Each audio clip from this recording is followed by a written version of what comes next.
O presente trabalho está intitulado Criando e Construindo Possibilidades para o Ensino de Modalidades no Paradesporto, com a autoria de Marcele Dornelles, Luciana Palma, Arthur Gindre e Eduarda Seckler, todos os autores pertencentes à instituição Universidade Federal de Santa Maria, UFSM, ao Centro de Educação Física e Desporto, CEFD, e ao Núcleo de Apoio a Estudos da Educação Física Adaptada, UNAF.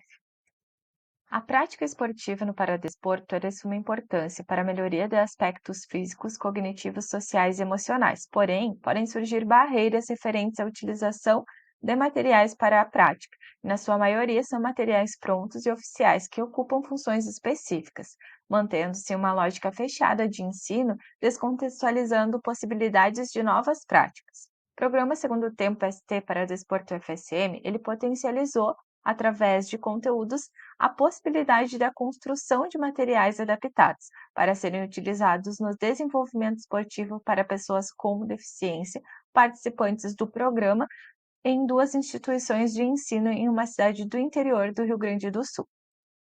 O objetivo do estudo foi construir materiais adaptados para a prática esportiva no PST para Desporto UFSM. A partir disso, os professores criaram um cronograma de conteúdos para desenvolver junto dos participantes com deficiência. Foram escolhidos dois conteúdos, o atletismo e o jogo de peteca, para a construção de materiais, que seguem as imagens ao lado, iniciando a aprendizagem desde a sua confecção até a prática propriamente dita. Para a construção dos discos, bastões de corrida e peteca, utilizou-se pedaços leves de madeiras cortados ao mesmo tamanho, conduítes de fios elétricos, fitas de diferentes cores, barbantes de jornais e TNT. Após a confecção dos materiais, foram realizadas as atividades relacionadas à modalidade de atletismo, como lançamento de disco, corridas de revezamento e jogo-atividade com as petecas, possibilitando desenvolver a prática sem a utilização do material oficial. Através da construção dos materiais, foi possível que se experimentassem as atividades na prática, podendo atender às especificidades de cada uma, variando o peso e tamanho do material, proporcionando o manuseio efetivo durante a prática e a maximização das ações. Para concluirmos, entendemos que a construção de materiais adaptados com os participantes do PST para Desporto UFSM teve impacto significativo, tornando possível novas possibilidades de práticas e também induzindo a criatividade, integração e a inclusão dos participantes em práticas esportivas. Referência utilizada, nosso agradecimento ao programa Segundo Tempo para Desporto FSM, Ministério do Esporte e abaixo e-mail para contato. Muito obrigada. Olá a todos, me chamo Pedro. É um prazer estar apresentando meu trabalho Avaliação da Força e Resistência Muscular Localizada de Adolescentes com Autismo no projeto Paradesporto Brasil Rede, UFP, no segundo Congresso Brasileiro de Pedagogia do Paradesporto. Para iniciarmos essa apresentação, precisamos entender, basicamente, o que é o TEA e algumas características dele e como ele se apresenta, ao decorrer do espectro em cada pessoa. Pois bem, o TEA é um transtorno do neurodesenvolvimento que afeta algumas esferas naquela pessoa, como as esferas psicomotoras, que afeta tanto o cognitivo quanto a questão motora, a esfera de intercomunicação social, afetando a interação com outras pessoas e o ambiente.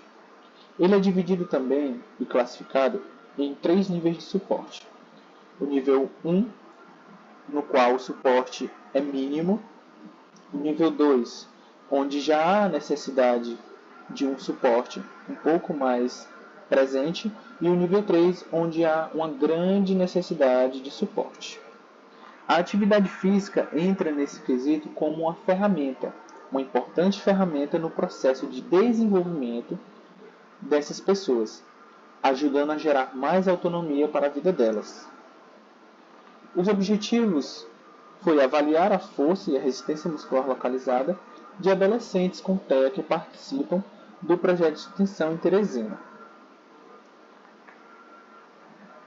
Essa pesquisa foi do tipo descritiva e transversal, com abordagem quantitativa, realizada com 12 adolescentes que participam do projeto Paradesporto na UFP, 12 adolescentes com TEA.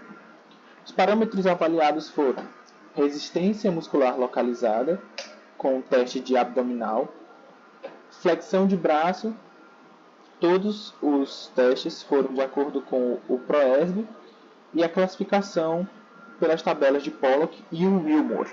Então, podemos ver com os resultados, né, que 100% dos participantes obtiveram classificação fracas nos testes. No entanto, nós concluímos que, como eles estão em um processo de intervenção, será, né, no caso, necessitar de fazer uma reavaliação desses parâmetros para assim podermos concluir se teve ou não uma melhora. E aqui estão as nossas referências. Muito obrigado. Olá pessoal, tudo bom com vocês? Eu sou o Paulo Henrique Carvalho Souza, aluno graduado em Educação Física pela UFP e hoje apresento o resumo do nosso trabalho, análise da agilidade e potência de adolescentes com autismo ingressantes na modalidade de capoeira do projeto Paradesporto Brasil em Rede da UFP. Esse trabalho ele é fruto do meu trabalho de conclusão do curso, juntamente com o professor Sérgio Luiz Galan Ribeiro e a professora Mara Jordana. Tá? E teve apoio da professora Vânia e dos alunos do curso Ivoneide e a Liana, certo? O transtorno do espectro autista, TEA, é um transtorno do neurodesenvolvimento caracterizado por uma combinação de fatores envolvendo problemas na socialização, comunicação, linguagem, padrões de movimentos repetitivos e estereotipados. O desempenho motor dos adolescentes com TEA é comprometido devido aos atrasos no seu desenvolvimento e aos déficits de oportunidade ao longo da infância. Com isso, a prática esportiva, física e recreativa é uma opção importante para a melhoria do desempenho motor de crianças e jovens com TEA. O objetivo do nosso trabalho foi analisar os níveis de agilidade e potência de adolescentes com autismo participantes da modalidade de capoeira do programa Paradesporto Brasil em Rede da UFP. O método.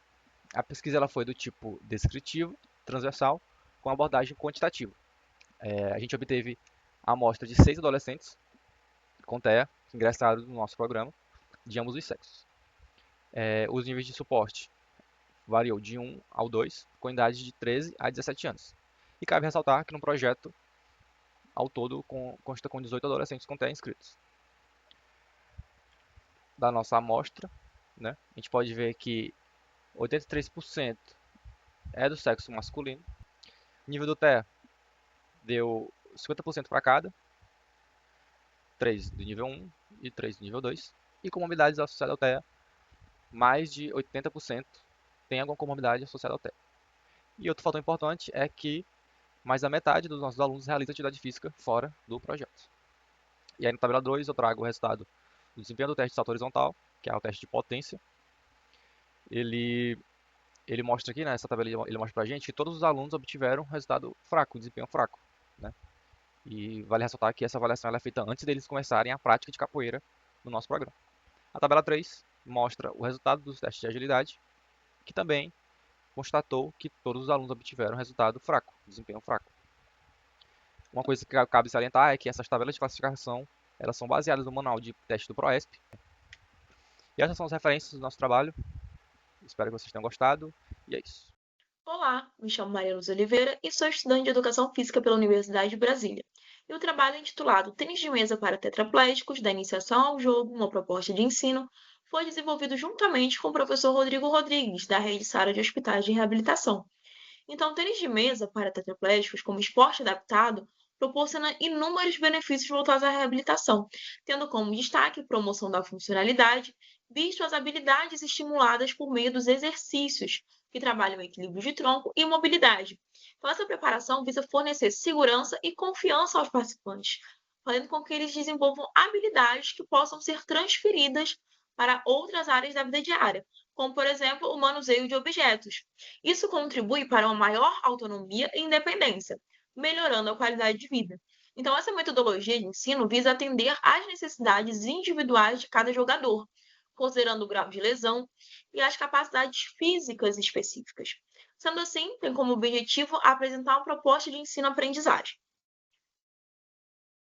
A metodologia é descritiva e propositiva, considerando a evolução da tarefa simples à mais complexa. A primeira fase é denominada pessoa raquete. É o momento em qual o profissional identifica junto com o participante qual material e adaptação é mais adequado para sua segurança e desenvolvimento na atividade. Um exemplo de atividade nessa fase é o paciente segurar a raquete e praticar um movimento de rotação de tronco, de um lado para o outro, de forma controlada, simulando a preparação para rebatidas.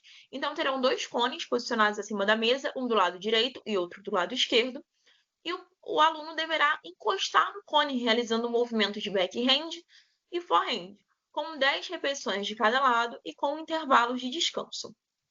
Na sequência, vem a fase de pessoa-bola, onde o participante experimenta as formas de pegar a bola e realizar a soltura, já pensando futuramente no saque.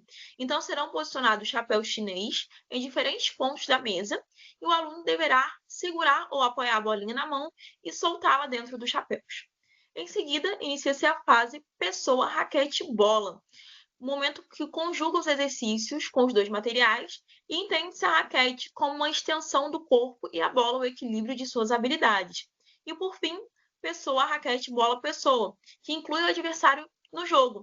Então demanda um uso mais refinado das habilidades motoras, além da atenção constante, visto a leitura de movimentos do adversário e a questão de antecipação. Então, uma atividade nesse momento é alternar movimentos e manter a constância dos mesmos, como a cada 2 rebatidas de backhand, uma de forehand, realizando a contagem do número de rebatidas em sequência. Então, a proposta visa contribuir para a modalidade e seus praticantes, e ao longo desse processo é crucial adaptar as técnicas e estratégias conforme a individualidade de cada jogador, garantindo que todos tenham acesso às oportunidades oferecidas pelo esporte. Muito obrigada pela atenção. Boa noite. Apresentando o trabalho para o 2º Congresso Brasileiro de Pedagogia para Desporto, trabalho intitulado Transformando Vidas através da Água, experiências no ensino da natação para crianças autistas, Tiago de Almeida, Luiz Filho e Francisco Furtado, e como introdução objetivo, a natação ajuda crianças autistas a desenvolver habilidades motoras, sociais e emocionais, e esse relato analisa a influência, quais os impactos como a natação impactou positivamente o bem-estar dessas crianças, e mostrando também que a natação melhora a coordenação, interação social, reduz comportamentos estereotipados em crianças com autismo. Esse projeto aconteceu no Programa para Desporto Brasil em Rede, PPBR, foi realizado no IFCE Campus Limoeiro do Norte, Ceará, e pelo menos 10 meses de aula, 4 vezes por semana de natação, 30 crianças com autismo, ministrada pelos discentes da Educação Física do IFCE. O objetivo principal desse relatório é documentar e evidenciar a experiência de ensinar a natação para crianças do PPBR com transtorno do espectro autista, destacando os benefícios observados e a metodologia aplicada. Como metodologia e resultado, em primeiro lugar, os bolsistas participaram de um treinamento com alguns cursos especializados em capacitação na área, alguns dos cursos do Movimento Paralímpico, tá certo? Depois foi feita uma divulgação, principalmente na Associação dos Pais de Autistas, onde tiveram inscrições de pelo menos 30 crianças com autismo. Tá certo? As aulas realizadas 4 vezes por semana foram divididas em circuito motor e natação. Após a adaptação dessas crianças nas turmas, as turmas foram separadas em 2 grupos, um principalmente para desenvolver o desenvolvimento motor e outro para o aprendizado específico do CRAU, permitindo uma abordagem mais personalizada e eficaz. A ludicidade, as atividades lúdicas foram os principais instrumentos utilizados para desenvolver as aulas, tá certo? E foi de fundamental importância. E apesar dos desafios, a experiência resultou em melhoria na coordenação motora, autoconfiança, socialização dos alunos, além de promover crescimento pessoal e profissional dos bolsistas. E como conclusão e referência, a natação para crianças autistas do PPBR foi enriquecedora e transformadora para os nossos bolsistas. E a inclusão social promovida pelo esporte melhorou a qualidade de vida das crianças. Dividir a turma melhorou na personalização das aulas e teve um resultado notável na progressão do desenvolvimento motor e na técnica específica da natação. A natação também contribuiu para a coordenação motora, força muscular, resistência cardiovascular e regulação sensorial, além de reduzir a ansiedade, e a experiência ofereceu benefícios significativos para as crianças e promoveu o crescimento pessoal e profissional.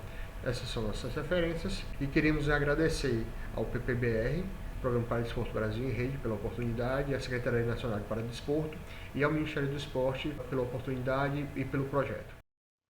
Olá, meu nome é Renato Guerreiro e eu vou apresentar agora o resumo intitulado Festivais Paradesportivos como porta de entrada para a inclusão esportiva de jovens com deficiência. Estudo de caso. No último censo realizado no Brasil, foram registradas mais de 18 milhões de pessoas com deficiência. E a prática do exercício físico ela é fundamental para a qualidade de vida das pessoas com deficiência. E o paradesporto ele é um meio de inclusão esportiva e pode acontecer em diferentes cenários. Entretanto, em estudo publicado na plataforma Paradesporto Brasil Mais Acessível, destacou que apenas 23% dos municípios brasileiros executam ações de políticas públicas esportivas para as pessoas com deficiência. Para o desenvolvimento adequado de crianças com deficiência, é essencial promover e possibilitar o acesso ao esporte já na primeira infância. Nesse sentido, a escola e hospitais são utilizados como porta de entrada para a iniciação esportiva de crianças com deficiência. Além disso, os festivais paradesportivos surgem como uma oportunidade de apresentar às crianças e familiares uma possibilidade de prática esportiva de forma divertida e segura. Dessa forma, o objetivo desse estudo foi apresentar resultados quantitativos de 4 edições do Festival Paralímpico de Belo Horizonte e analisar também o reflexo no número de alunos de um projeto esportivo nas Paralimpíadas Escolares Estadual. Como método, foram analisados os registros de inscrições dos festivais de 2021, 2022, 2023-1 e 2023-2. Foram analisados também os números de para-atletas representando o projeto nas Paralimpíadas Escolares de Minas Gerais nos anos de 2022, 2023 e 2024. Como resultados, é possível observar que foram atendidas 578 diferentes crianças nos festivais com idade média de 12 anos. Além disso, é possível observar também na tabela uma baixa prevalência de crianças com deficiência visual atendida nos 4 festivais.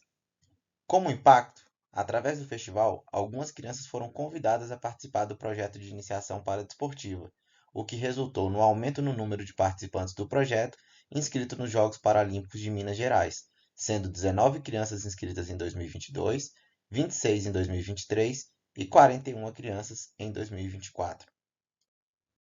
Como conclusão, destacamos que é possível apresentar o paradesporto através dos festivais, que festivais paradesportivos podem ser utilizados de forma efetiva para a identificação de possíveis praticantes do esporte paralímpico, seja de forma competitiva ou para projetos sociais. É preciso identificar formas alternativas na busca e incentivo à prática esportiva por crianças com deficiência visual, devido ao baixo número de participantes nessa categoria nos 4 festivais aqui analisados. Os autores desse resumo agradecem a todas essas instituições parceiras que permitiram a realização desse estudo. Então, o Programa Paradesporto Brasil em Rede tem o propósito de incluir pessoas com deficiência através das práticas esportivas adaptadas. Ali na Universidade Federal de Mato Grosso, UFMT, em Cuiabá, temos o atletismo adaptado. Tem sido uma ferramenta crucial para essa inclusão, oferecendo treinamento para crianças e adolescentes com deficiências físicas, intelectuais, transtorno espectro autista e deficiências múltiplas. Com esse estudo, nós temos o objetivo de analisar a implementação e os impactos do atletismo adaptado oferecido na UFMT, dentro do Programa Paradesporto Brasil em Rede, destacando a eficácia das metodologias utilizadas e os benefícios percebidos aos participantes. Então, para o estudo, nós tivemos 34 participantes, deficiência visual, intelectual, física, transtorno do espectro autista também. Para esse estudo, nós analisamos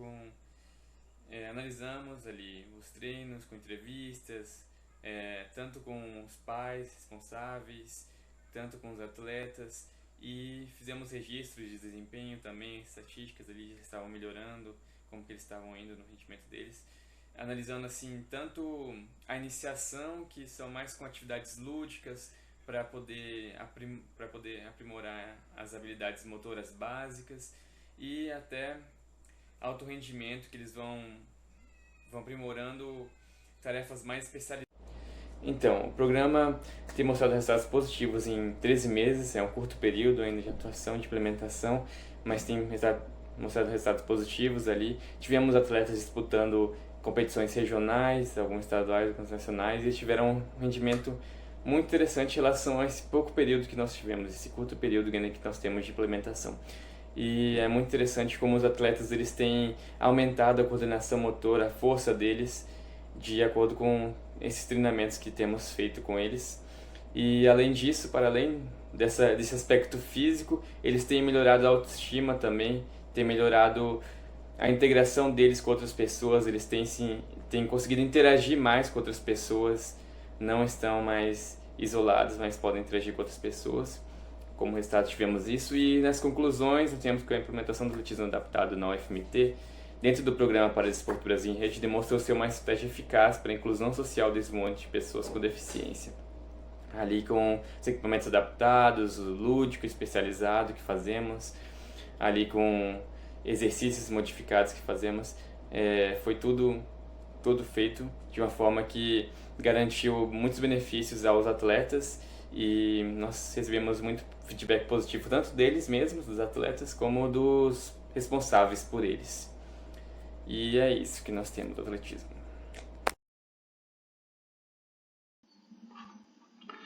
Olá! Apresentarei agora o trabalho intitulado PPBR na UFCAT, relatando as experiências do projeto de atletismo. De autoria de 2 discentes, o Vinícius Fernandes Amorim, que sou eu, e o Ezequiel de Oliveira Borges, e as 3 professoras, Cristiane, Eliane e Lana.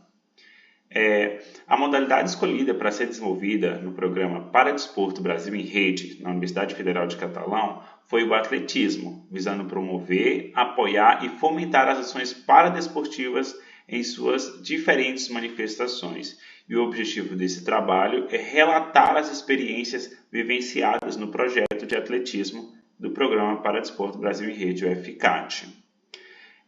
Esse projeto ele vem sendo desenvolvido desde junho de 2023 em 2 núcleos de atendimento, na UFCAT, com ênfase nas provas de campo, de lançamento e arremesso, beneficiando 6 participantes, e na Associação Pestalozzi de Catalão, com as provas de pista, especificamente com a corrida, atendendo 13 participantes.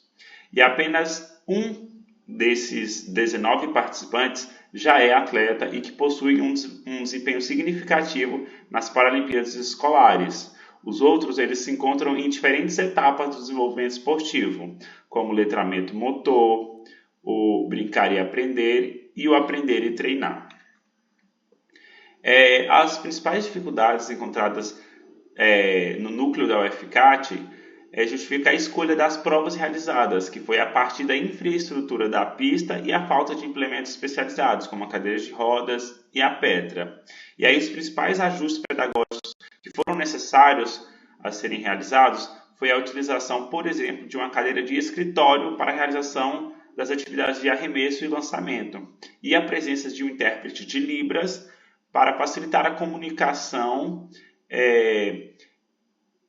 já que nesse núcleo há participantes que são surdos. Na Associação Pestalozzi, as nossas principais dificuldades foi a ausência da pista de atletismo, e aí por isso foi utilizada a quadra da associação, e considerando também os processos de ensino e aprendizagem para as pessoas com deficiência intelectual. E aí os principais ajustes pedagógicos foram a nível de espaço, de regras e principalmente as instruções das atividades, que buscamos sempre explicar essas atividades com os alunos organizados em rodas, demonstrando as atividades, quando necessário, com assistência física e com explicações mais objetivas. E aí é possível concluir que esse projeto ele está conseguindo viabilizar o acesso das pessoas com deficiência ao paradesporto em todas as suas manifestações.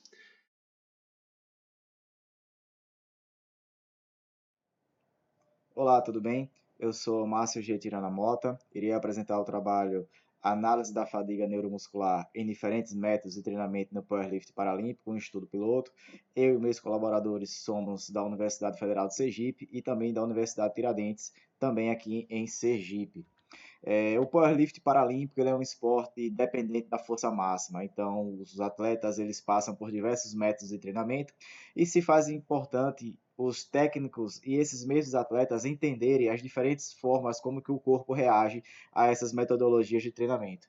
Mais comumente no halterofilismo, no halterofilismo paralímpico, nós temos um método de treinamento com resistência variável, que a gente pode adicionar borrachas ou corrente à extremidade da barra. Nós temos o método de treinamento excêntrico, a qual nós denominamos dentro do halterofilismo paralímpico, que esses apoios à barra nós chamamos de berenice, e o método tradicional, né, ao qual nós conhecemos que é o isoinercial, sem alterações de cargas tanto na fase excêntrica quanto concêntrica. Sendo assim, nosso objetivo é analisar a fadiga neuromuscular de 3 métodos de treinamento de força, o treinamento tradicional, de resistência variável e excêntrico acentuado, através da velocidade média propulsiva, tendo em vista que esta já foi denominado como um padrão ouro para análise da fadiga neuromuscular. Nosso estudo foi desenvolvido em 3 semanas. Esse estudo não foi randomizado porque o treinamento excêntrico ele pode promover danos musculares em até mais de 4 semanas, então nós utilizamos o treinamento excêntrico na terceira e última semana de treinamento. Nossa amostra foi composta por 5 atletas masculinos com seu RM relativo de 2.0, seu RM médio de 1.38, a idade de 29.60 e o peso corporal de 69.80. Nós utilizamos um encoder da Vitruve. Esse encoder ele já é validado cientificamente, por isso então a aferição dos dados ela é válida. Nós analisamos os momentos pré, pós 24, 48 horas pós intervenção. O treinamento consistiu em 5 séries de 5 repetições a 80% do RM para o treinamento tradicional, também para o treinamento com resistência variável, porém 20% era composto por correntes e 80% da carga era composto por carga fixa. O treinamento excêntrico acentuado, nós utilizamos 110% do RM na fase excêntrica e 80% do RM na fase concêntrica. Nós utilizamos o ANOVA de medidas repetidas, com pós-hoc de Bolferroni e o ETA parcial quadrado para análise do efeito entre as intervenções. Nós identificamos que só houve diferença significativa para o treinamento excêntrico acentuado, do momento pré para o pós e do pré para 24 horas, respectivamente, com um efeito muito alto de 0,70. Então, nós observamos que a pré-intervenção, a média de velocidade era de 0,85, pós-intervenção 0,67, 24 horas 0,71 e 48 horas 0,79, onde o indivíduo ainda não está totalmente recuperado do ponto de vista neuromuscular. Sendo assim, diante dos resultados, fica evidente que um método excêntrico acentuado necessita de um maior tempo de recuperação entre as sessões de treinamento no powerlift paralímpico. Então, eu sou o Márcio Getirano na Mota, aqui está meu e-mail para qualquer contato. Nosso muito obrigado. Olá, eu, professora Aline Miranda Estrapasson, junto com as minhas colegas Stephanie do Prado Brasil e Marília Martins Bandeira, somos autoras do trabalho de um projeto de extensão universitária de 2019 aos Jogos Parapan-Americanos de 2023, um relato de experiência sobre a trajetória de formação de uma atleta de para-badminton. O objetivo desse estudo foi descrever a trajetória de formação da atleta Laura Fernandes da Fontoura, da classe SU5, específica para quem tem comprometimento predominante de membros superiores, 11 anos, desde o início no projeto Escola de Esportes Adaptados e Paralímpicos em 2019, até a classificação e participação nos Jogos Parapan-Americanos de 2023, já com 15 anos. O referido projeto trata-se de um projeto de extensão universitária da Escola de Educação Física, Fisioterapia e Dança da Universidade Federal do Rio Grande do Sul, no qual realizou-se um relato detalhado de experiência. Em 2019, a Laura iniciou no projeto com 11 anos de idade. Em 2020, tivemos que suspender o projeto por conta da pandemia de Covid-19. Em 2021, a Laura participou, então, das Paralimpíadas Escolares, foi atleta de destaque e foi convidada para participar do Camping Escolar Paralímpico. Voltando para Porto Alegre, a equipe técnica, a família e a Laura, nós conversamos e a Laura decidiu, então, que gostaria de ser atleta. Então, em 2022, nós nos filiamos à Associação BED-POA para podermos participar de campeonatos nacionais e internacionais. No final de 2022, a Laura participou do Pan-Americano de Para-Badminton na Colômbia, conquistando bronze. Esse bronze fez com que ela pleiteasse a Bolsa Atleta Internacional e ela foi contemplada. Então, em 2023, a Laura participou também de mais um campeonato internacional em Bahrein, no Oriente Médio, se colocando bem no ranking internacional, conquistando uma vaga para os Jogos Parapan-Americanos de Santiago, no Chile. Finalizando o ano de 2023, a Laura estava ranqueada como 21ª do ranking internacional. Conclui-se que oportunizar o acesso aos esportes para as pessoas com deficiência é um direito e que os projetos como este demonstram a responsabilidade da universidade, possibilitam a capacitação profissional dos acadêmicos envolvidos, minimizam a exclusão social, estimulam a inclusão e o empoderamento das pessoas com deficiência através do esporte. Obrigada. Olá, vim apresentar o trabalho intitulado Os Problemas de Saúde durante o Campeonato Brasileiro de Par-Esgrima, dos autores Carlos Silva Neto, Eunice Cunha e Marília Magrini Silva. A par-esgrima é um esporte adaptado para incluir pessoas com deficiência física, das quais eles são classificados nas categorias funcionais A, B e C. A gente percebe que o crescimento da modalidade e a maior participação dos atletas melhora o seu desempenho, porém a gente verifica um aumento dos problemas de saúde relacionados à deficiência de base ou às características da própria modalidade. Portanto, é importante identificar esses problemas de saúde para investigar suas causas e promover ações preventivas de estratégia e tratamento. Portanto, o objetivo deste estudo é descrever a epidemiologia dos problemas de saúde dos atletas de par-esgrima durante uma competição nacional. Trata-se de um estudo prospectivo, descritivo e transversal, na qual participaram atletas de par-esgrima de ambos os sexos durante o Campeonato Brasileiro de Par-Esgrima no Centro de Treinamento Paralímpico Brasileiro.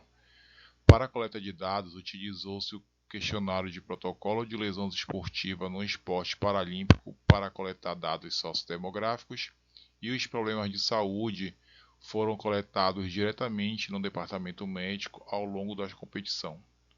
Foi realizada uma análise quantitativa dos dados aplicando uma estatística descritiva. Quanto aos nossos resultados, participaram 66 atletas de par-esgrima, dos quais 56,6% são do sexo masculino e 43,94% são do sexo feminino. Quanto à categoria funcional, 69,70% são da categoria funcional A e 30,30% da categoria funcional B. Quanto à origem da deficiência, 51,52% são de origem congênita e 48,48% são de origem adquirida. Quanto aos problemas de saúde, a gente verificou que a prevalência durante a competição foi de 14,92%, dos quais o sistema digestivo foi o mais acometido com 70%, seguido do sistema respiratório com 10%, sistema tegumentar com 10% e sistema nervoso com 10%. A gente conclui aqui que os dados deste estudo podem direcionar estratégias preventivas de diferentes níveis que envolvam atletas, equipe técnicas, clubes e confederações. Aqui nossos agradecimentos e obrigado. Meu nome é Cássio, sou acadêmico da Educação Física do UFC Juazeiro, faço parte do PPBR. Meu trabalho se trata da análise de chutes em cobrança de pênaltis por surdos atletas do futsal. O futsal de surdos é bem parecido com o futsal convencional. A única diferença é que ao invés de utilizar pits, é utilizado bandeiras para sinalizar faltas. E por que se fez esse trabalho? Porque durante as partidas pode vir a ocorrer pênaltis e também em partidas de fase final, os jogos podem vir a ser decididos nas penalidades máximas caso o jogo saia empate. Esse estudo foi realizado na Copa Nordeste de Futsal de Surdos, no ano de 2024. Os dados foram obtidos através de filmagens de cobrança de pênaltis. A análise qualitativa do movimento de 27 cobranças de pênaltis foi realizada no programa Quinovera. Foram analisados o local do toque no pé na bola, a trajetória e a velocidade da bola em direção à trave. Foram realizadas análises estatísticas descritivas de média, desvio padrão e frequência relativa. Efetivou-se também um teste interferencial não paramétrico de Kruskal-Wallis. Do que trata dos resultados, no local do toque do pé na bola, a ação do chute observou-se que a maioria dos atletas utilizaram o dorso do pé, 55,6%, como parte preferencial para executar o chute, enquanto os demais optaram pela parte lateral interna do pé, para efetuar a cobrança de pênalti. Quanto ao deslocamento da bola, a maioria dos chutes produziu uma trajetória ao lado esquerdo da trave, se dando 40,7%, enquanto os demais chutes direcionaram ao lado direito e para o centro do gol, com o mesmo percentual de chutes cada, 29,6%. Tratando-se especificamente da altura dos chutes, tem-se que a maioria dos chutes alcançaram a altura central do gol, 63%, enquanto 25,9% foram em direção à porção superior da trave e 11,1% à porção inferior. Os chutes alcançaram uma velocidade média de 76, aproximadamente 20,2 km por hora, tendo 7,4% dos chutes alcançaram uma potência leve, de 29,6 aproximadamente 1 km por hora, 55,6 uma potência média, tendo 70,1 aproximadamente 7,1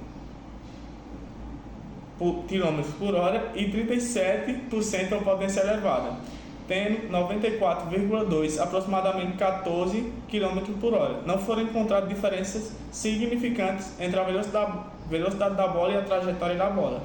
Então, conclui-se que os surdos atletas apresentam padrões similares na execução de chutes realizados em cobrança de pênaltis em relação ao local do toque no pé na bola, trajetória e velocidade da bola. Olá a todos! O estudo tem como título Diferenças de velocidade de atletas cegos e seus guias em provas de 100 metros, um estudo de caso. Durante a realização de um sprint acelerado, em dupla, os atletas precisam correr conectados por uma corda específica, procurando o melhor sincronismo possível. Dessa forma, o objetivo do presente estudo foi analisar as diferenças de velocidade em prova real. A amostra desse estudo foi constituída por 3 atletas cegos da classe T11 e T12, além de 3 atletas guias. Os dados foram analisados com estatística descritiva no Excel. O estudo foi realizado em parceria com a Universidade Federal do Amazonas e a Academia Paralímpica Brasileira. Os dados foram coletados no Comitê Paralímpico Brasileiro, no centro de treinamento localizado em São Paulo. Os dados foram coletados em um único momento, sem intervenção do pesquisador. Os principais achados nesse estudo foi a diferença de velocidade alcançadas entre os atletas, na qual variaram de 1,15% a 1,55%, trazendo à luz a possibilidade de detectar mais informações acerca do sincronismo e progressão linear do comportamento de velocidade durante uma prova real. Esses resultados se diferem da velocidade líquida de 10%, utilizadas como parâmetro para a combinação de guias apropriados. Expondo-se é fundamental observar essas diferenças em situação de prova. Dessa forma, concluímos que os ajustes de velocidade dos atletas cegos e seus guias são necessários que ocorram durante uma prova, com o intuito de manter o sincronismo. Dessa forma, nos realça a necessidade de entender de forma mais aprofundada essas zonas, essas diferenças. Porém, não é possível realizar comparação com outros estudos, tendo em vista a escassez de estudos relacionados às diferenças de velocidade entre atleta cego em guia e seus guias em prova real. Dessa forma, torna-se tais observações novas para o conhecimento e realça a necessidade de mais investigações transversais e longitudinais, para melhor elucidar os achados e principalmente aprimorar o treinamento visando os melhores resultados. Obrigado. Meu nome é Eduardo Stiller, sou doutor em Ciências do Esporte pela Universidade Federal de Minas Gerais e vou apresentar o trabalho intitulado Alterações no sono e no desempenho psicomotor de para-atletas da natação paralímpica durante diferentes períodos de treinamento esportivo. Bom, na organização do treinamento esportivo na natação paralímpica, geralmente os treinadores dividem em diferentes blocos com diferentes volumes e intensidade de treinamento, a fim de atingir um maior desempenho em um período específico. Entretanto, não se sabe se esses períodos de treinamento com diferentes cargas externas influenciam o sono e o desempenho psicomotor para atletas de natação paralímpica. Portanto, o objetivo desse trabalho foi monitorar e comparar os parâmetros de sono e o desempenho psicomotor de para-atletas da natação paralímpica em diferentes períodos de treinamento esportivo. Bom, foram avaliados 10 para-atletas de natação paralímpica com deficiência física, visual e intelectual. A organização do treinamento esportivo foi feita pelos treinadores e sem influência dos pesquisadores e foi dividido em período de base, força, potência e polimento, sendo que no período de força os para-atletas tiveram uma maior carga externa em comparação com o período de polimento, onde teve uma menor carga externa. Além disso, foi realizada a avaliação do tempo de reação ao final de cada período de treinamento, sempre às segundas-feiras e com 48 horas de descanso, e os para-atletas faziam um teste de vigilância psicomotora com duração de 5 minutos, com estímulos visuais aparecendo a cada 2 a 10 segundos. Também foi avaliado o sono através da actigrafia nos últimos 10 dias de cada período de treinamento. Para comparar essas variáveis em cada período de treinamento, foi utilizada novas de uma via com medidas repetidas e pós-hoc de Tukey, considerando um P igual ou menor a 0,05 e um tamanho de efeito de eta ao quadrado. Como principais resultados, observamos que o tempo total de sono foi menor no período de força comparado com o período de polimento e com o período de base, indicando que no período com maior carga externa de treinamento houve uma redução do tempo total de sono. Além disso, o tempo de reação ele foi maior no período de força comparado aos demais momentos, e o número de lapsos, que é quando o atleta demora mais de meio segundo para responder a um estímulo, foi maior também no período de força comparado aos demais momentos. Como conclusão, concluímos que os para-atletas de natação paralímpica apresentaram menor tempo total de sono e pior desempenho psicomotor no período de força, onde receberam uma maior carga externa, e esses resultados podem ajudar as equipes da natação paralímpica a ter um planejamento mais eficiente da recuperação dos para-atletas através de higiene de sono e cochilos em momentos específicos da temporada. Por fim, gostaria de agradecer a todas as agências de fomento, ao Centro de Estudos em Psicobiologia, ao FMG e ao Programa de Pós-Graduação. Muito obrigado a todos. Até mais. Olá, me chamo Emanuel Carvalho e vou apresentar o trabalho intitulado Análise do desempenho de equipes brasileiras de basquetebol em cadeira de rodas da primeira divisão, uma análise não supervisionada. Quando a gente pensa em análise de desempenho, nós estamos tentando identificar alguns dos fatores que estão diretamente relacionados ao sucesso na modalidade esportiva analisada. No basquetebol em cadeira de rodas, uma das ferramentas que tem sido amplamente utilizada são os scouts. Neles, nós quantificamos diferentes variáveis técnico-táticas individuais e coletivas. Com base nessas informações, nós podemos utilizar diferentes técnicas estatísticas para tentar identificar quais são esses fatores, quais são essas variáveis que estão relacionadas ao sucesso na modalidade. Para esse trabalho, nós utilizamos uma proposta de análise de cluster, em que o objetivo é agrupar as equipes a partir de variáveis de scout avançado e, na sequência, comparar o perfil de cada um desses grupos e tentar identificar as possíveis diferenças entre eles. Para isso, nós analisamos todos os jogos do Campeonato Brasileiro da Primeira Divisão dos anos de 2018 a 2024. Aqui nos resultados nós podemos ver que foram identificados dois grupos a partir das variáveis de scout utilizadas. O primeiro grupo ele é composto basicamente por equipes vencedoras, então 98% desse grupo venceu o jogo, e o segundo grupo, 87%, perdeu os seus jogos. Quando a gente vem para as análises de comparação do perfil desses grupos, nós identificamos que o grupo que venceu, ele tem uma maior eficiência dos arremessos, ele permite que seus adversários tenham um baixo aproveitamento de eficiência dos arremessos, ele é capaz de provocar um maior número de erros dos seus adversários e ele também é capaz de obter, do ponto de vista percentual, um maior número de rebotes defensivos. as variáveis de assistência não foram relacionadas às diferenças entre esses grupos. Então, com isso, nós podemos concluir que, para você obter o sucesso em jogos de basquetebol no Brasil, você precisa ser capaz de ter uma boa eficiência dos arremessos, ser capaz de obter os seus rebotes defensivos e forçar erros aos seus adversários, bem como fazer com que os seus adversários tenham um menor aproveitamento, uma menor eficiência dos seus arremessos. Era isso, muito obrigado. Olá, meu nome é Thiago, eu sou bolsista do Programa Paradesporto Brasil em Rede e sou o autor principal do trabalho Posicionamento de Goleiros e Efetividade das Defesas em Cobranças de Pênaltis de Futsal de Surf. A análise de jogos auxilia na compreensão dos aspectos técnicos e táticos dos jogos de futsal. E a ocorrência de pênaltis define o resultado de jogos de futsal quando ocorrem empates em suas etapas eliminatórias.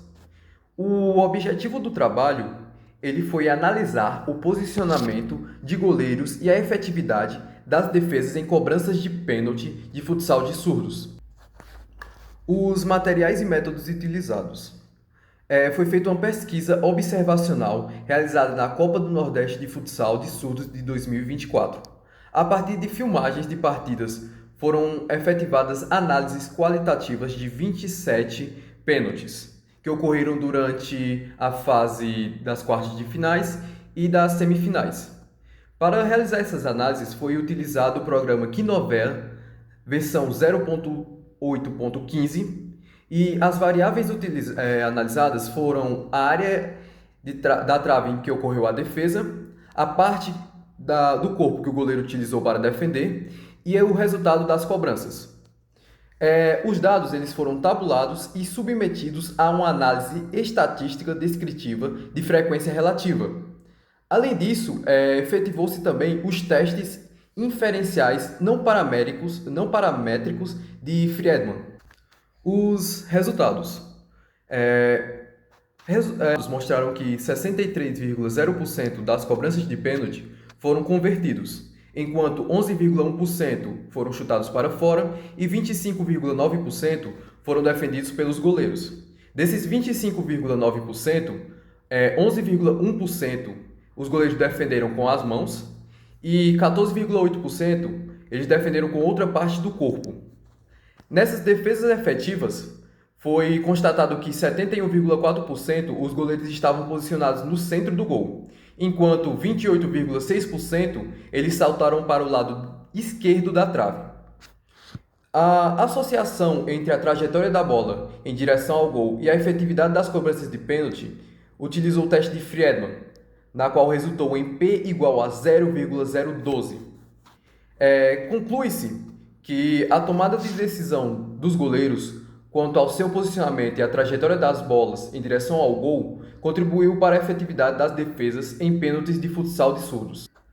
Estas são as referências e os agradecimentos. Olá pessoal, tudo bem? Meu nome é Renan Mendes de Souza. Esse é o trabalho que eu vou apresentar para o 2º Congresso Brasileiro de Pedagogia do Paradesporto, cujo título é A Relação entre Arremesso de Medicine-Ball e a Velocidade Linear em Atletas de Basquete em Cadeira de Rodas. Esse trabalho foi desenvolvido sob a orientação do professor Dr. Ciro Winkler de Oliveira Filho. O basquete em cadeira de rodas, assim como outras modalidades em cadeira de rodas, começaram a ser desenvolvidas em 1945, período pós-Segunda Guerra Mundial. Durante uma partida de basquete em cadeira de rodas, os atletas realizam simultaneamente ações de ataque e defesa, sendo rápidas acelerações, desacelerações, mudança de direção, arremessos e posição defensiva. Essas capacidades envolvem velocidade, agilidade, força e habilidades técnico-táticas. Para o sucesso de uma equipe, muito tempo é dedicado para melhorar essas capacidades. Assim, monitorar as capacidades é essencial para averiguar a efetividade de um processo de treinamento e estabelecer patamares de pontos fortes e fracos. Dessa forma, o objetivo do meu estudo foi avaliar a associação da distância de arremesso de medicine-ball com a velocidade linear em 20 metros em atletas de basquete em cadeira de rodas. Para o estudo, foram recrutados 27 atletas, sendo 14 mulheres e 13 homens. A média de idade encontrada dos participantes foi de 30,83 anos, e a maior classe funcional da modalidade foi de 1, e a maior classe funcional da modalidade foi de 4,5. Foram destacadas também as etiologias da deficiência. Para os testes, foram realizados 2 testes, ambos no mesmo dia. O primeiro teste foi o teste de velocidade. 3 pares de fotocélulas foram posicionados 10 metros entre cada um, e a largura da raia de 2 metros. os atletas posicionados com as rodinhas à frente em suas próprias cadeiras, anteriormente à linha inicial, e ao sinal do avaliador, o atleta deveria percorrer a distância no menor tempo possível. Para o teste de arremesso de medicine ball, os atletas sentados ao chão, com as costas encostadas em uma parede perpendicular ao chão, posicionado a bola na altura do peito, deveriam arremessar a bola o mais longe possível que conseguir. Entre cada teste foi realizada 3 tentativas, somente a melhor tentativa foi registrada. Para o teste de relação, nós utilizamos o teste de correlação de Pearson, que ele fala a correlação entre duas variáveis. Sobre os resultados, o primeiro gráfico da imagem ilustra os resultados encontrados nos testes de velocidade, que teve uma média de 3,5 metros por segundo, com uma máxima de 4,5 metros por segundo, uma mínima de 3,8 metros por segundo. Já o segundo gráfico, ele mostra os resultados do teste de arremesso de medicine ball, com uma média de 5 metros, em que foi encontrada uma máxima de 7,8 e uma mínima de 2,3 metros. E o último gráfico da imagem, ele ilustra o gráfico da correlação de Pearson, que obteve um coeficiente de relação de 0,007 e um valor de P de 0,001. Observa-se no gráfico que os pontos se aproximam bastante da linha de tendência. Dessa forma, foi encontrada uma correlação positiva forte entre o arremesso de medicine ball e a velocidade linear em teste de 20 metros. Dessa forma, pode aferir que a força-potência de membros superiores é determinante para a velocidade. Gostaria de agradecer pela atenção. Se vocês gostariam de saber um pouco mais sobre o meu estudo, podem entrar em contato comigo no mendes.renan@unifes.br e muito obrigado.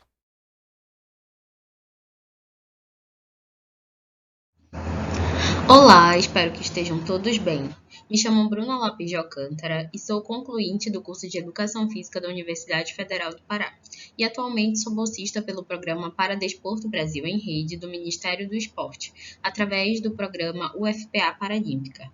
O trabalho que vou apresentar hoje é intitulado Tendências na Composição Corporal de Atletas com Deficiência Visual em um Programa de Exercícios Físicos Adaptados, uma análise utilizando a bioimpedância. O trabalho foi escrito por mim, Bruna Lopes de Alcântara, pelo professor Edberg Souza da Cunha Júnior, pelo discente Samuel Paulo da Silva Vasconcelos e pela professora doutora Marília Passos Magno e Silva. A avaliação da composição corporal é crucial para atletas, pois ela permite uma análise detalhada dos efeitos do treinamento. É muito importante que haja uma atenção a atletas com necessidades específicas, justamente para fazer um treino levando em consideração a especificidade do atleta, buscando sempre a otimização do desempenho e da saúde. Dessa forma, o principal objetivo do nosso estudo foi identificar tendências na composição corporal de atletas com deficiência visual participantes do projeto UFPA Paralímpica. Para isso, foram avaliados 4 atletas do sexo masculino, todos eles com deficiência visual. O método de avaliação foi a bioimpedância, por ser uma ferramenta eficiente para medir diferentes parâmetros corporais de forma não invasiva e precisa. Os dados obtidos incluíram índice de massa corporal, percentual de gordura, percentual muscular, taxa metabólica basal e níveis de gordura visceral.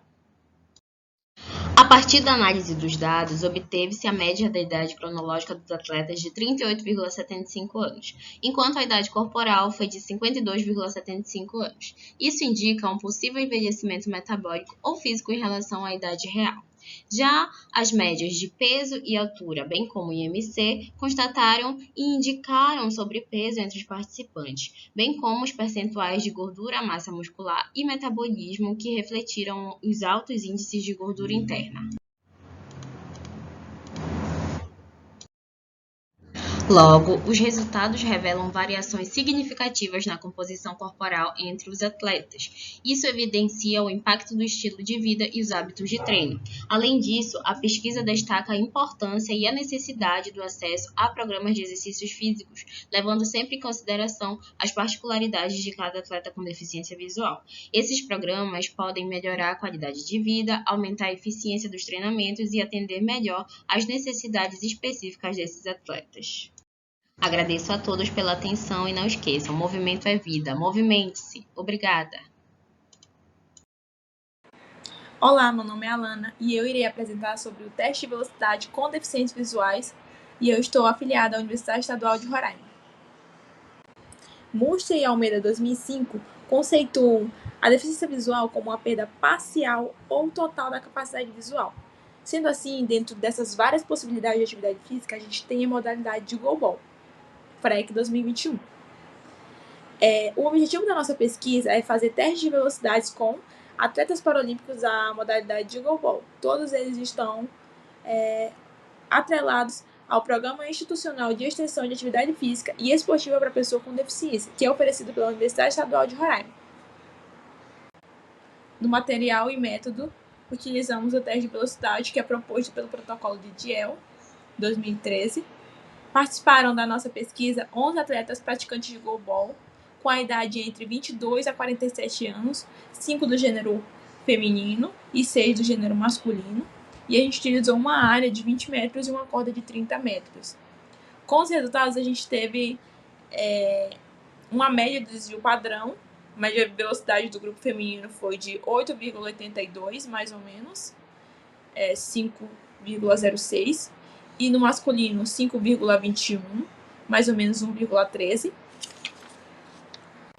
Nas discussões, trouxemos autores como Gorla Araújo e Caminato 2005, que avaliaram 6 atletas de basquete de cadeira de rodas e encontraram uma média de 9,41 segundos.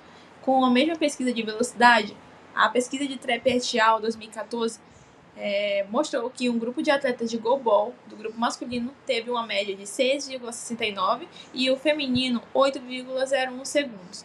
Em relação à nossa pesquisa, o grupo masculino apresentou melhores resultados. Sendo assim, o grupo masculino estava em melhores condições de condição física.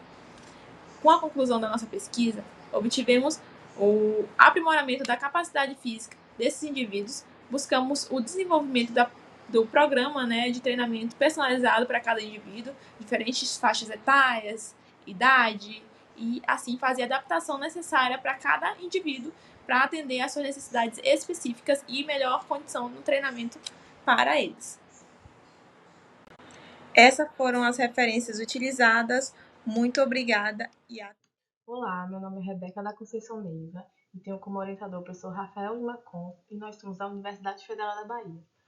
O nosso trabalho tem como título Atividade Física e Percepção de Bem-Estar de Praticantes de judô com Deficiência Intelectual do Programa Paradesporto em Rede Brasil. O aumento do interesse e da participação em esportes adaptados tem proporcionado novas oportunidades para indivíduos com deficiência, incluindo aqueles com deficiência intelectual e autismo. O judô como modalidade inclusiva tem se destacado por seu potencial para promover o desenvolvimento físico, social e emocional desses praticantes. O Programa Paradesporto Brasil em Rede é uma iniciativa que visa oferecer suporte e estrutura a atletas com deficiência por meio de práticas esportivas, incluindo o judô.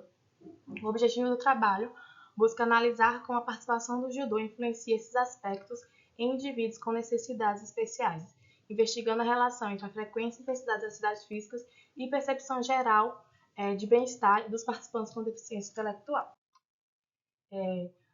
14 participantes com deficiência intelectual, com uma média de idade de 12,8 anos, que frequentaram as aulas de judô adaptado do Programa Paradesporto Brasil em Rede, participaram dessa pesquisa. Foram utilizados o Questionário Internacional de Atividade Física e Percepção de Bem-Estar. O teste enquadrado foi aplicado para verificar a distribuição dos participantes em relação à escala de bem-estar, enquanto a correlação de Pearson foi utilizada para examinar a relação entre a escala de bem-estar e os níveis de atividade física. As análises foram realizadas com software estatístico JEST, considerando o nível de significância. Entre os participantes, 81% relataram que a sensação de participação nas aulas de judô é muito boa, enquanto 19% consideraram a experiência boa. Não foi observada correlação significativa entre os indicadores de bem-estar e o tempo de caminhada, ou o tempo de atividade moderada por um dia. Portanto, as aulas de judô adaptado do Programa Paradesporto Brasil em Rede são muito valorizadas. Apesar da falta de correlação significativa entre bem-estar e atividade física, a alta avaliação das aulas indica um impacto positivo na experiência dos participantes. Os resultados ressaltam a importância do programa na promoção do bem-estar e satisfação de atletas com deficiência intelectual. Obrigada. Olá, me chamo Zaira Queiroz e, juntamente com os demais autores, somos da Universidade Federal da Paraíba e hoje irei apresentar o trabalho intitulado Decisão baseada em dados, efeito da modificação da rotina do atleta a partir de dados fisiológicos e da percepção de recuperação, Um estudo de caso. A atleta recordista mundial do paratletismo treinava força pela manhã e corrida pela tarde, mas relatava fadiga a partir da metade até o fim da semana de treino. Por isso, o objetivo deste trabalho foi monitorar o efeito da inversão do treinamento nos níveis séricos de creatina quinase e na percepção subjetiva de recuperação de um atleta paralímpico. A atleta do sexo masculino, com 27 anos de idade, já vinha sendo monitorada diariamente pela percepção subjetiva de esforço, percepção subjetiva de recuperação e pela variabilidade da frequência cardíaca, que apresentavam resultados indesejáveis em vários momentos da temporada. Em um desses momentos, os resultados foram acompanhados de uma lesão muscular. Então, a intervenção realizada pela comissão técnica foi a inserção da dosagem da concentração sérica de creatina quinase ao final da semana de treino. Outra intervenção foi a inversão da sequência de treino, onde o atleta treinava força pela manhã e passou a treinar pela tarde, e treinava corrida pela tarde e passou a treinar pela manhã. O atleta iniciou o período de monitoração com os níveis de CK elevados, e após a modificação, esses níveis de CK foram reduzidos. Concomitantemente, a percepção subjetiva de recuperação iniciou o período de monitoração baixo e, após a modificação, a PSR foi elevada. Portanto, a combinação da escuta da percepção fisiológica do atleta, aliada aos dados de monitoração da percepção de recuperação e esforço e da atividade parasimpática, demonstrou-se um recurso decisivo em uma tomada de decisão que resultou na melhoria da qualidade de treinamento do atleta de alto nível na preparação para as Paralimpíadas de Paris em 2024. Obrigada. Olá, aqui é o professor Rafael Almeida, vou ser o responsável por apresentar o nosso trabalho sobre estrutura temporal de jogos de tênis de mesa de atletas com deficiência intelectual, realizado durante meu mestrado na Unifesp, com orientação do professor Ciro Winkler. A análise notacional é um método que permite filmar e analisar movimentações e golpes de um jogador durante a partida. É bastante utilizado nos esportes de raquete, já que permite mensurar variáveis importantes para o treinamento, como a duração do rally, o intervalo entre rallies, número de rebatidas, razão, esforço, pausa, rebatidas por segundo e duração total do jogo, que juntas definem a estrutura temporal de uma modalidade, no nosso caso do tênis de mesa. Estudos na modalidade nos últimos anos revelaram que sexo, nível técnico, fase da competição, estilo de jogo, material, experiência, regras, evolução de jogo e severidade da deficiência podem impactar diretamente essa estrutura temporal e assim impactar diretamente como deve ser o treinamento específico de cada um desses grupos e variações. No entanto, os jogos de atletas com deficiência intelectual nunca foram analisados, apesar de a literatura mostrar que jogos esses atletas têm menor proficiência técnica e tática na modalidade e limitações esperadas na compreensão de efeitos serem esperadas no processo de classificação paradesportiva do tênis de mesa paralímpico. E essas duas informações permitem a gente esperar que a estrutura temporal de jogo desses atletas vai ser diferente.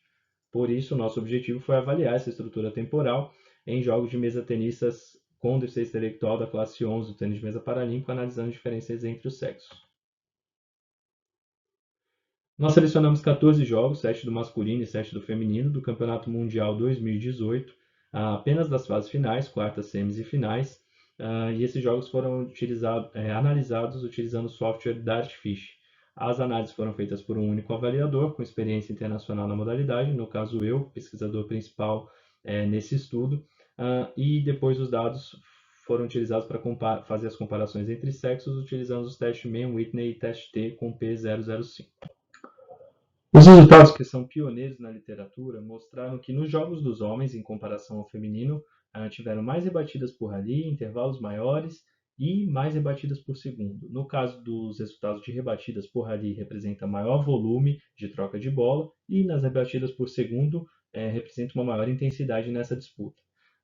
Tais dados são diferentes dos encontrados no convencional, onde os rallies mais longos são entre as mulheres, no nosso caso foram entre os homens, e os intervalos são maiores no tênis de mesa convencional em relação aos atletas com DI, o que pode representar uma limitação que esses atletas têm de pensar na estratégia do próximo ponto.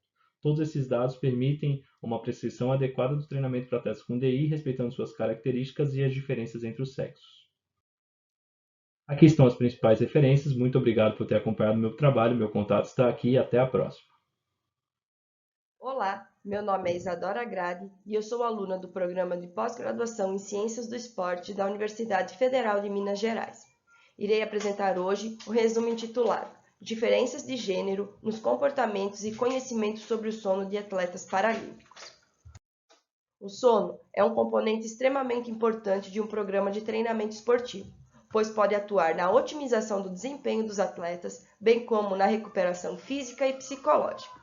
Além disso, sabe-se que o sono dos atletas pode ser influenciado por diversos fatores, entre eles fatores relacionados especificamente ao treinamento esportivo e também fatores relacionados ao sexo biológico, onde mulheres tendem a apresentar melhor qualidade e quantidade de sono quando comparadas a atletas masculinos. Diante disso, o objetivo do presente estudo foi comparar os comportamentos e conhecimentos sobre o sono entre atletas paralímpicos homens e mulheres. Métodos. A amostra do presente estudo foi composta por 98 atletas paralímpicos, sendo 54 mulheres e 43 homens, com idade média de 31,6 anos. Os instrumentos utilizados foram o questionário de comportamento de sono do atleta e a escala de crenças de sono para averiguarmos o conhecimento sobre o sono desses atletas. Para análise estatística, utilizamos o teste Rudiment-Whitney para as comparações e para testar a normalidade dos dados, utilizamos o teste de Shapiro-Wilk. Resultados. As atletas paralímpicas mulheres apresentaram melhores comportamentos de sono quando comparados aos atletas paralímpicos homens, principalmente relacionados à utilização de medicamentos para dormir, despertares por ronco e movimentos involuntários durante o sono, ambiente não ideal para o sono e mudanças na rotina de sono devido a viagens para competir.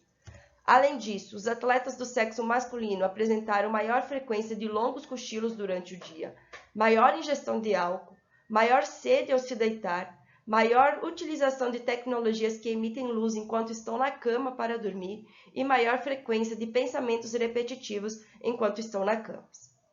Além disso, as atletas paralímpicas mulheres apresentaram conhecimento significativamente melhor sobre comportamentos de sono quando comparados aos atletas paralímpicos homens. Conclusões. As atletas paralímpicas do sexo feminino possuem melhores comportamentos e melhor conhecimento sobre o sono do que atletas paralímpicos do sexo masculino. Os achados do presente estudo refletem que é importante que a equipe técnica estimule de forma mais significativa a educação sobre o sono, principalmente para atletas paralímpicos do sexo masculino. Agradecemos a todas as agências de fomento e todos os parceiros para a realização deste estudo. Muito obrigada.